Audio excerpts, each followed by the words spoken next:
तो दोस्तों, महाभारत की आज 14वीं कथा के बारे में बताएंगे, जो कि भीम ने कीचक को क्यों मारा, किस कारण से कीचक को मारा। तो इस वीडियो को जरूर ध्यान से देखें। साथ ही आप लोग चैनल को सब्सक्राइब नहीं करते तो चैनल को सब्सक्राइब जरूर करें। पांडवों को मत्स्य नरेश विराट की राजधानी में निवास करते हुए 10 माह व्यतीत हो गए। सहसा एक दिन राजा विराट का साला कीचक अपनी बहन सुदेशना से भेंट करने आया। जब उसकी दृष्टि सैरंध्री द्रौपदी पर पड़ी तो वह काम पीड़ित हो उठा तथा सैरंध्री से एकांत में मिलने के अवसर की ताक में रहने लगा। द्रौपदी भी उसकी कामुक दृष्टि को भांप गई। द्रौपदी ने महाराज विराट एवं महारानी सुदेशना से कहा भी कि कीचक मुझ पर कुदृष्टि रखता है। मेरे 5 गंधर्व पति हैं, एक न एक दिन वे कीचक का वध देंगे। किंतु उन दोनों ने द्रौपदी की बात की कोई परवाह न की।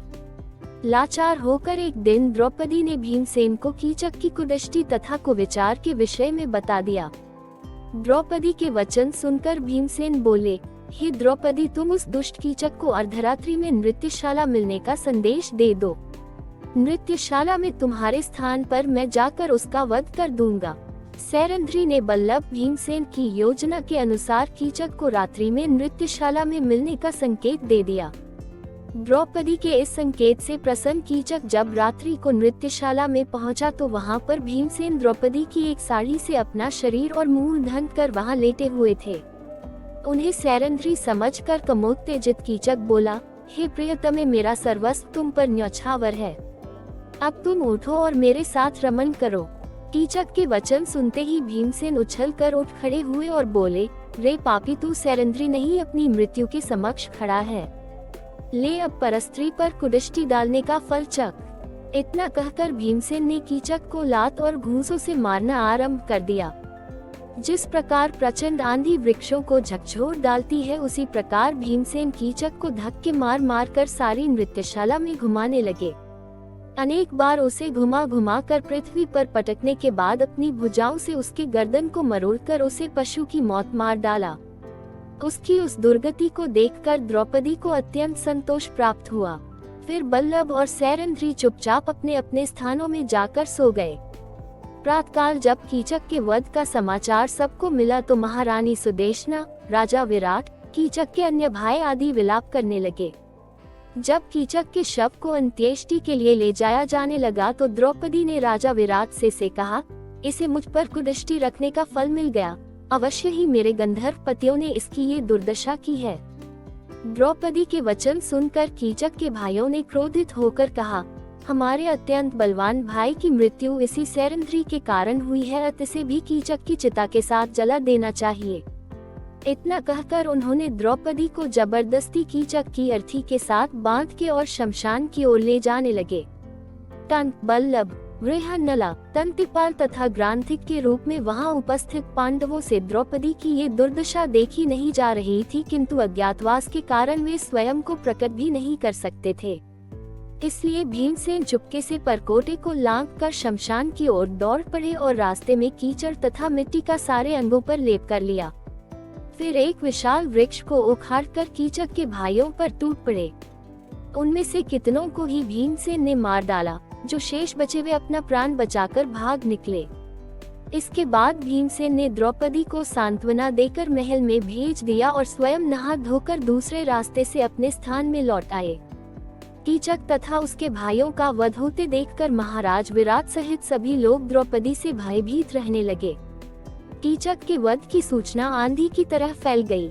वास्तव में कीचक बड़ा पराक्रमी था और उससे त्रिगर्त के राजा सुशर्मा तथा हस्तिनापुर के कौरव आदि डरते थे। महल में केवल राजकुमार उत्तर ही थे। प्रजा को रक्षा के लिए गुहार लगाते देखकर सैरंध्री द्रौपदी से रहा न गया और उन्होंने राजकुमार उत्तर को कौरवों से युद्ध करने के लिए न जाते हुए देखकर खूब फटकारा। सैरंध्री की फटकार सुनकर राजकुमार उत्तर ने शेखी बघारते हुए कहा, मैं युद्ध में जाकर कौरवों को अवश्य हरा देता, किंतु असमर्थ हूँ, क्योंकि मेरे पास कोई सारथी नहीं है।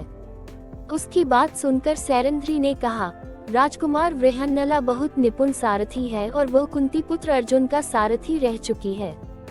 तुम उसे अपना सारथी बनाकर युद्ध के लिए जाओ। अंततः राजकुमार उत्तर वृहन्नला को सारथी बनाकर युद्ध के लिए निकला। उस दिन पांडवों के अज्ञातवास का समय समाप्त हो चुका था तथा उनके प्रकट होने का समय आ चुका था। उर्वशी के शापवश मिली अर्जुन की नपुंसकता भी खत्म हो चुकी थी। आत्मार्ग में अर्जुन ने उस शमशान के पास, जहां पांडवों ने अपने अस्त्र शस्त्र छुपाए थे, रथ रोका और चुपके से अपने हथियार ले लिए। जब उनका रथ युद्ध भूमि में पहुंचा तो कौरवों की विशाल सेना और भीष्म, द्रोण, कर्ण, अश्वत्थामा, दुर्योधन आदि पराक्रमी योद्धाओं को देखकर राजकुमार उत्तर अत्यंत घबरा गया और बोला, वृहन्नला तुम रथ वापस ले चलो, मैं इन योद्धाओं से मुकाबला नहीं कर सकता। वृहन्नला ने कहा, हे राजकुमार, किसी भी क्षत्रिय पुत्र के लिए युद्ध में पीठ दिखाने से तो अच्छा है कि वह युद्ध में वीरगति प्राप्त कर ले। उठाओ अपने अस्त्र शस्त्र और करो युद्ध। किंतु राजकुमार उत्तर पर वृहन्नला के वचनों का कोई प्रभाव नहीं पड़ा और वह रथ से कूदकर भागने लगा। इस पर अर्जुन वृहन्नला ने लपक कर उसे पकड़ लिया और कहा, राजकुमार, भयभीत होने की आवश्यकता नहीं है। मेरे होते हुए तुम्हारा कोई भी कुछ नहीं बिगाड़ सकता। आज मैं तुम्हारे समक्ष स्वयं को प्रकट कर रहा हूँ। मैं पांडुपुत्र अर्जुन हूँ और कंस युधिष्ठिर, बल्लभ भीमसेन, तंतिपाल नकुल तथा ग्रांथिक सहदेव हैं। अब मैं इनसे युद्ध करूंगा, तुम अब इस रथ की बागडोर संभालो। ये वचन सुनकर राजकुमार उत्तर ने गदगद होकर अर्जुन के पैर पकड़ लिया। के देवदत्त शंख की ध्वनि रणभूमि में गूंज उठी। उस विशिष्ट ध्वनि को सुनकर दुर्योधन भीष्म से बोला, पितामह, ये तो अर्जुन के देवदत्त शंख की ध्वनि है। अभी तो पांडवों का अज्ञातवास समाप्त नहीं हुआ है। अर्जुन ने स्वयं को प्रकट कर दिया, इसलिए अब पांडवों को पुनः 12 वर्ष का वनवास और 1 वर्ष का अज्ञातवास भोगना होगा। दुर्योधन के वचन सुनकर भीष्म पितामह ने कहा, दुर्योधन, कदाचित तुम्हें ज्ञात नहीं है कि पांडव काल की गति जानने वाले हैं। बिना अवधि पूरी किए अर्जुन कभी सामने नहीं आ सकता। मैंने भी गणना कर लिया है कि पांडवों के अज्ञातवास की अवधि पूर्ण हो चुकी है। दुर्योधन एक दीर्घ निश्वास छोड़ते हुए बोला, अब जब अर्जुन का आना निश्चित हो चुका है तो पितामह हमें शीघ्र ही व्यूह रचना कर लेना चाहिए।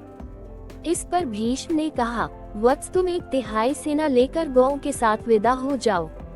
शेष सेना को साथ लेकर हम लोग यहाँ पर अर्जुन से युद्ध करेंगे।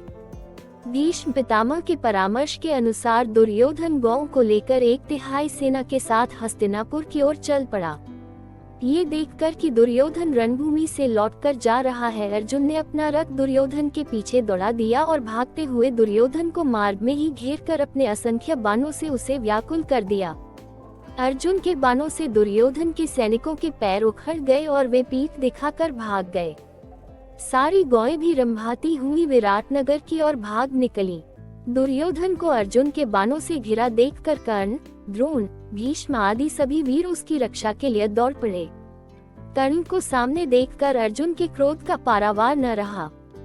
उन्होंने कर्ण पर इतने बाण बरसाए कि उसके रथ, घोड़े, सारथी सभी नष्ट भ्रष्ट हो गए और कर्ण भी मैदान छोड़कर भाग गया। कर्ण के चले जाने पर भीष्म और द्रोण एक साथ अर्जुन पर बाण छोड़ने लगे, किंतु अर्जुन अपने बाणों से बीच में ही उनके बाणों के टुकड़े टुकड़े कर देते थे। अंततः अर्जुन के बाणों से व्याकुल होकर सारे कौरव मैदान छोड़कर भाग गए। कौरवों के इस प्रकार भाग जाने पर अर्जुन भी विजय शंख बजाते हुए विराटनगर लौट आए। तो दोस्तों, कैसा लगा आपको हमारा वीडियो? आशा करते हैं सभी को पसंद आया होगा। अगर पसंद आया तो हमारे वीडियो को लाइक करें, शेयर करें, साथ ही चैनल को सब्सक्राइब जरूर करें।